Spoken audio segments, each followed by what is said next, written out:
Yeah, so I listened to Pat McAfee's new album, so you guys don't have to. You saw me go bonkers over the announcement when it happened, because who wouldn't? I mean, the thought of Pat McAfee releasing music, let alone a full-length project, is so bizarre and hilarious, especially after how he's completely tanked his PR. And so I woke up on this fine Friday, fully ready to give myself ear cancer. I was gonna have the crash out of a lifetime, and it was gonna make for some funny content. Except that's not what's happening. I had other things to focus on during the day after all. Cause you know what else came out during this time? Lost Weekend by Phoebe Bridgers. Really good, by the way. I listened to that album before Pat McAfee, and I was feeling great. I was more level-headed. It also didn't help that I used up all my anger on Smash Mouth. And that was the day before because some dumb part of me thought Phoebe was releasing on a Thursday for some reason.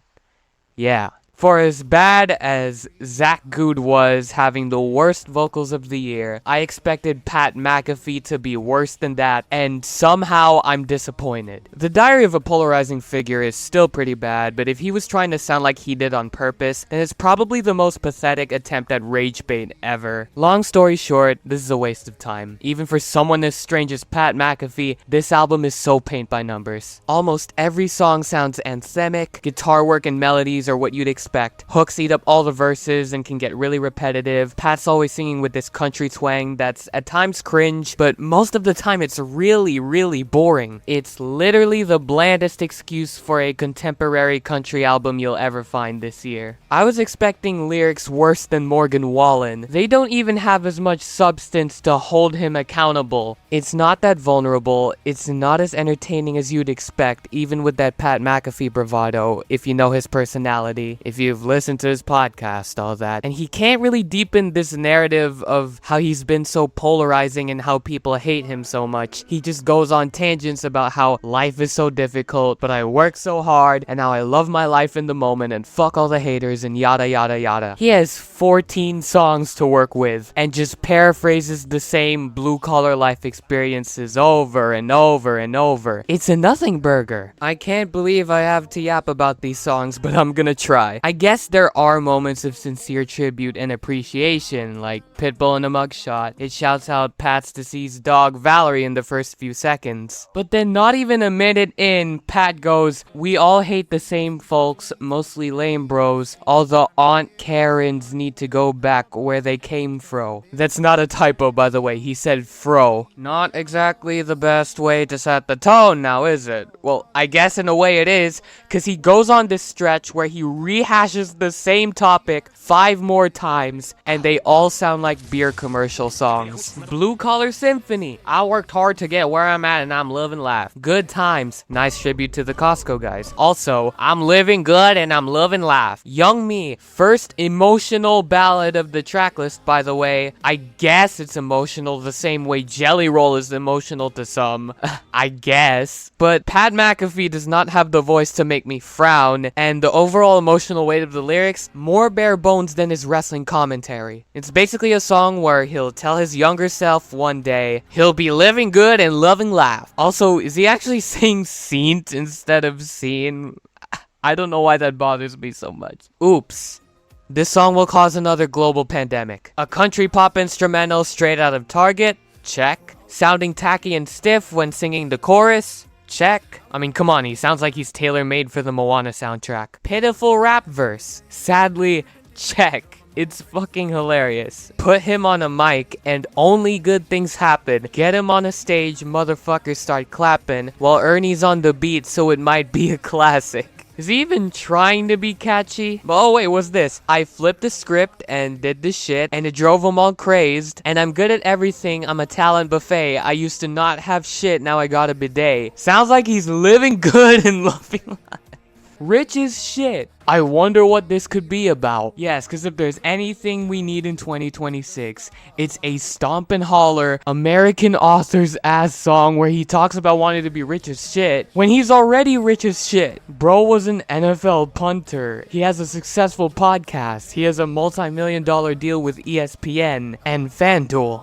I get it, there's nothing wrong with wanting more money and he still has that fear of being poor from growing up. He's framing this like he's up and coming and ambitious, but that's so goofy to ponder on considering everything I just mentioned. You'll get some unique lines here and there that end up being nothing to write home about, but most of the time it's basically, I worked hard to get here, I'm living good, enjoy every moment cause you'll die one day, and everybody who hates me is lame. The same damn song structures, but that's sadly where he's most consistent. When he tries to switch it up on a song like Click Clack, however, it's one of the worst things you'll ever hear. It's his attempt at some football-esque hype anthem, and it's the most typical workout, I have to go all out, this is the moment, ass flow, straight out of a Madden soundtrack. He tries to rap again, and his delivery gets worse. I guess I can agree that I'm dynamical. I silenced all the sheep like Hannibal.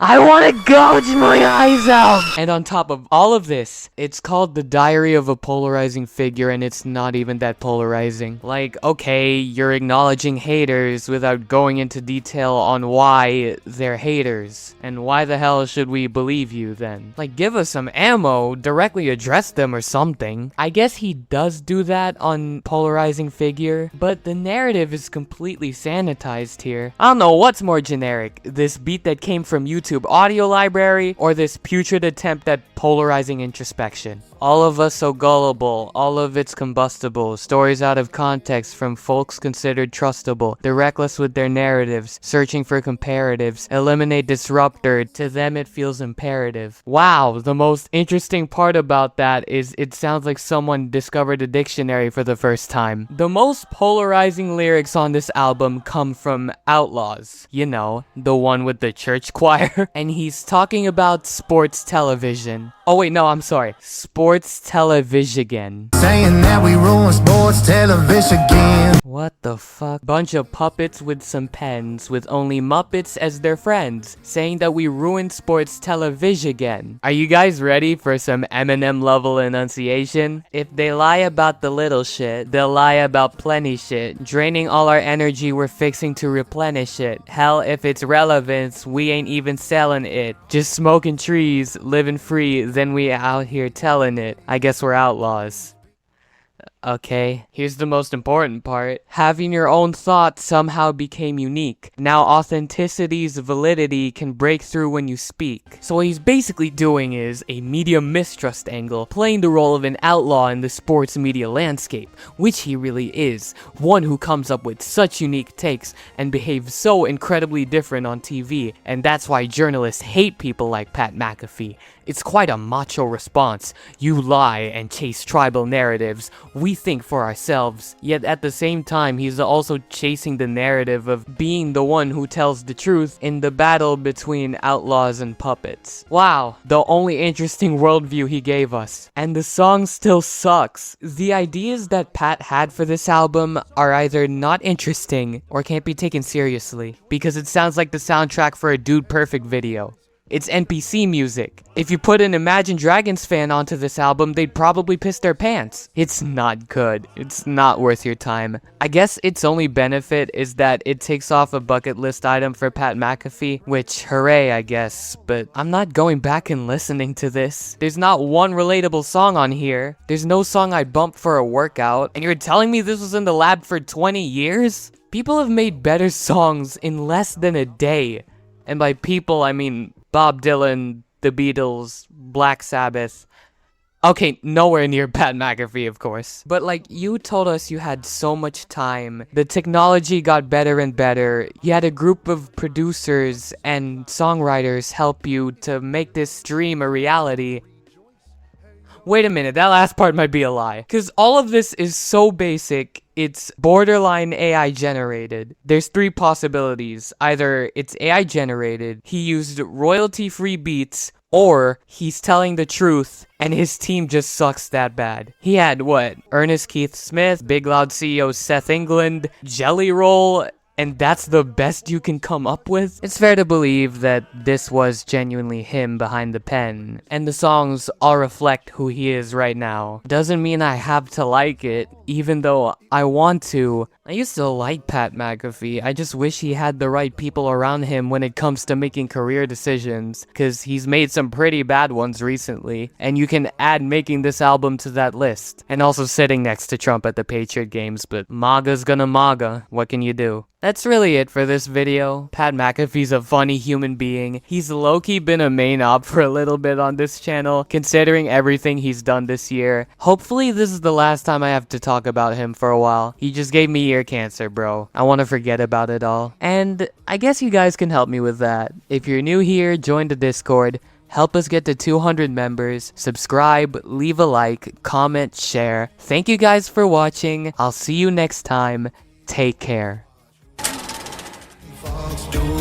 Yeah, you ain't